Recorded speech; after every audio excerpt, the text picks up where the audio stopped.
selamat pagi, selamat siang, selamat sore, dan selamat malam. Salam sejahtera bagi kita semua dimanapun kita berada.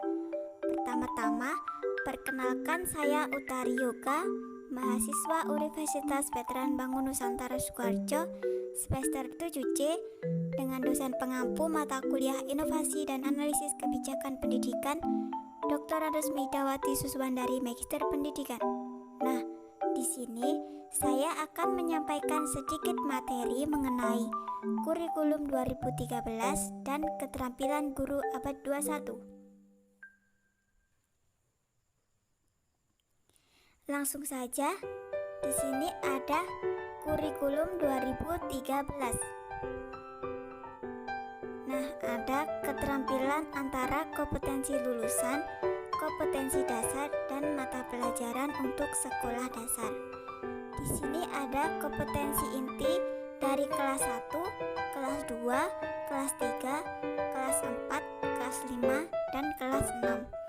Yaitu tingkatan dari kelas 1 dan kelas 6 itu disebut dengan kompetensi lulusan atau disebut dengan proses perumusan.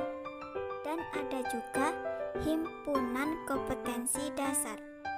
Mata pelajaran itu disebut dengan proses pembentukan.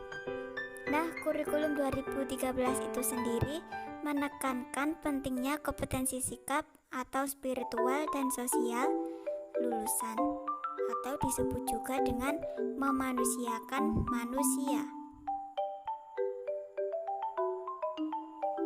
Nah, di sini ada pengembangan kurikulum 2013, yaitu ada pendidikan nasional dan tantangan internal dan eksternal.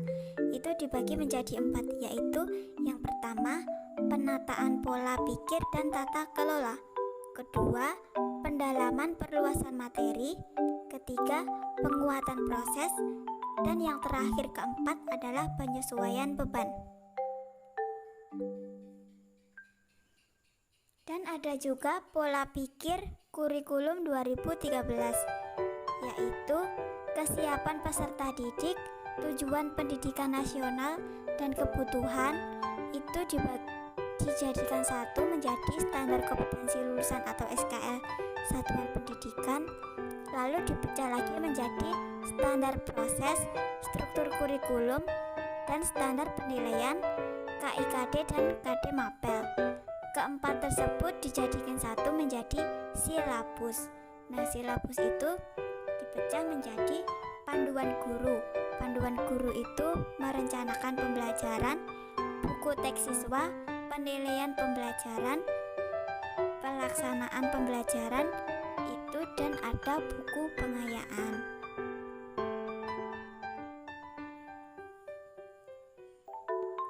Nah, di sini ada tata kelola pelaksanaan kurikulum. Yang pertama ada guru. Guru itu termasuknya masih terbatas, sebaiknya tinggi. Bagi yang tinggi masih terbantu dengan adanya buku. Yang ketiga ringan, dan yang terakhir tinggi. Kedua itu ada buku. Buku itu termasuknya masih rendah. Dan yang ketiga ada siswa. Tidak sepenuhnya tergantung guru, tetapi juga buku yang disediakan pemerintah. Dan yang keempat terakhir pemantauan. Pemantauan itu tergolong masih sedikit, rendah, dan mudah. Dan selanjutnya ada struktur kurikulum sekolah dasar. Yang pertama ada untuk anak sekolah dasar belum perlu diajak berpikir secara tersegmentasi. Yang kedua, ada keluhan terlalu banyak buku yang dibawa ke sekolah sehingga perlu penyederhanaan. Ketiga, sistem guru perlu dioptimalkan dengan memudahkan dan meringankan guru dalam menyiapkan bahan ajar. Yang keempat terakhir adalah banyak negara menyiapkan tematik penuh di sekolah dasar seperti Finlandia, Jerman, Skotlandia, Singapura, Hong Kong, dan lain-lain. Dan ada juga proses pembelajarannya. Yang pertama ada konsep pembelajaran pengetahuan, yaitu pengetahuan itu ada kritis, kreatif, analisis, dan evaluasi. Kedua ada sikap. Sikapnya religius, mengerti dan toleran dalam perbedaan. Terakhir ketiga, keterampilan. Komunikasi, memiliki keahlian kerja, dan ada juga proses penilaian. Ditekankan pada kemampuan pengetahuan, sikap dan keterampilan hidup yang dibutuhkan anak abad 21. Kedua, penilaian mendukung proses pembelajaran kreatif. Ketiga, memberi ruang kreativitas jawaban yang beragam. Dan yang keempat terakhir, asesmen tidak didesain tertutup. Nah, sekarang masuk ke keterampilan guru abad 21.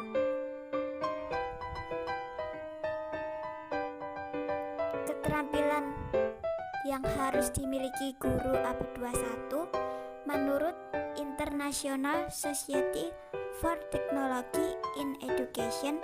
Karakteristik keterampilan guru abad 21 di mana era informasi menjadi ciri utamanya.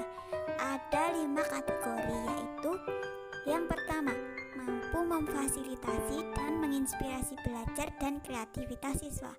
Kedua, merancang dan mengembangkan pengalaman belajar dan asesmen era digital. Ketiga, menjadi model cara belajar dan bekerja di era digital. Keempat, mendorong dan menjadi model tanggung jawab dan masyarakat digital.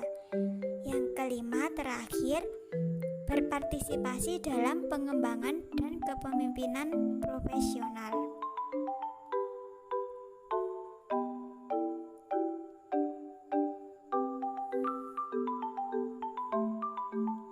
Sekian penyampaian sedikit materi dari saya.